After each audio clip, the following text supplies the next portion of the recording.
reports in Norman as well, and another one in Lawton.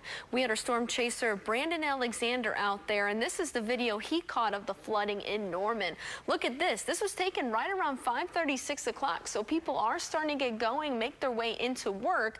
Not only are we dealing with torrential downpours, but flooding as well. Thankfully, I haven't heard of too many reports, and people seem to have been okay.